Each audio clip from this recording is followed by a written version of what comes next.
Pessoal, desculpa esse slide não estar assim tão nítido, tá? Mas nos vestibulares, eles costumam cobrar a zoologia dos cordados de forma comparada, zoologia comparada. Quer dizer, eles não costumam cobrar um grupo específico. A coisa é pior. Eles costumam fazer um panorama e o aluno tem que saber fazer comparações. Como é o sistema circulatório entre os cordados, o que eles excretam, como é que é a respiração, como é que é a reprodução. Então, esse quadro, ele traz um panorama geral disso. Então, por exemplo, dá uma olhada aqui, né? É um quadro comparativo entre os vertebrados, tá? São todos cordados, vertebrados. Então, aqui você tem os peixes cartilaginosos, peixes ósseos, anfíbios, répteis, aves e mamíferos, certo?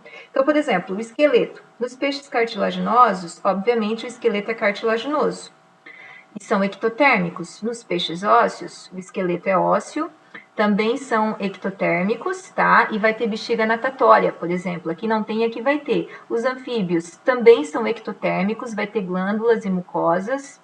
Os répteis, a pele é seca com queratina, vai ter escamas e também são ectotérmicos. Então, veja, esses 4 aqui, ó, ou 3, se eu juntar os peixes aqui num só, são todos ectotérmicos, a temperatura varia. Já nas aves e mamíferos são endotérmicos e homeotérmicos, a temperatura é constante e eles geram calor interno. No caso das aves, tem penas, no caso dos mamíferos, tem pelos, diafragma, glândulas mamárias. As aves, além de penas, têm os ossos pneumáticos, ocos, para ficar mais leve, sacos aéreos, certo? Vai ter o bico, que não é uma exclusividade, porque aqui o ornitorrinco também tem. Mas veja, traz uma tabela aqui com o principal. A respiração. No caso dos peixes, todos eles é branquial, retiram da água o oxigênio. No caso dos anfíbios, é branquial enquanto larva e vai ser pulmonar e cutânea, pele, enquanto adulto. E répteis, aves e mamíferos, ó, os 3 é pulmonar. Mesmo a tartaruga lá na água é pulmonar. Mesmo o pinguim é pulmonar. Mesmo a baleia é pulmonar. Então, grava isso na tua cabeça, tá?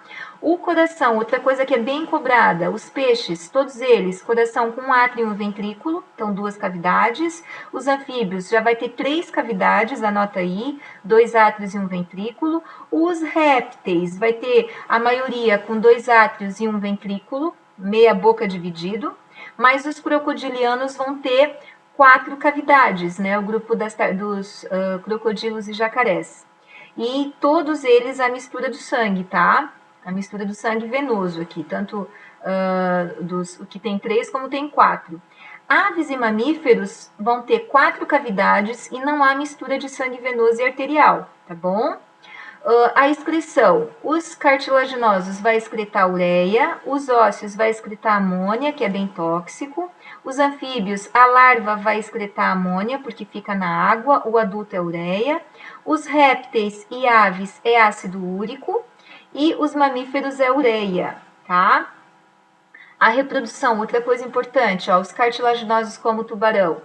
O desenvolvimento é direto, quer dizer, sem larva, os ósseos também, a grande maioria, porque pode ter larva também, o alevino, né?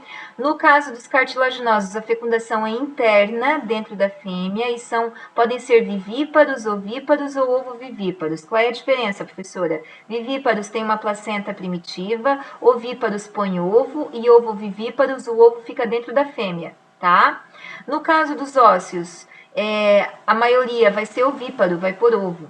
Os anfíbios, o desenvolvimento é indireto, tem a larva, que é o girino, a fecundação é externa, é na água, e a maioria é ovíparo, põe ovo. Os répteis, o desenvolvimento é direto, não tem larva, a fecundação é interna, ou seja, na fêmea, a maioria é ovíparo, põe ovo, e esse ovo tem casca calcária, ele é rígido. Os anfíbios, o ovo é gelatinoso, porque fica na água. As aves, o desenvolvimento é direto, sem larva, a fecundação interna é na fêmea, são ovíparos, põe ovo, e esse ovo, assim como o dos répteis, também tem casca calcária, é rico em anexos embrionários também. Os mamíferos, o desenvolvimento é direto, sem larva, a fecundação é interna na fêmea, a maioria é vivíparo, ou seja, vai ter uma placenta, tá bom? O ornitorrinco, lá, os monotremados, é que são ovíparos. E anexos embrionários, todos eles Perdão, esses aqui, o único anexo que vai ter aqui neles é o saco vitelínico, tá? Tanto nos peixes quanto anfíbios. O que é o saco vitelínico? Armazena vitelo, que é o nutriente.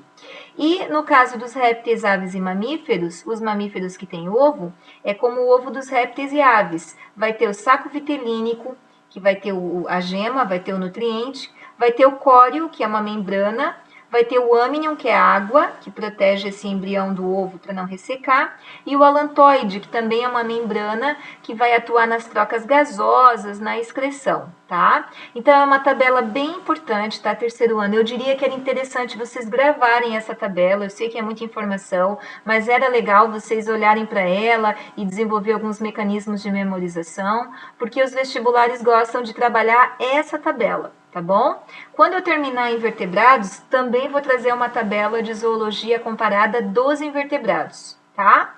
Então era isso, encerramos essa parte também.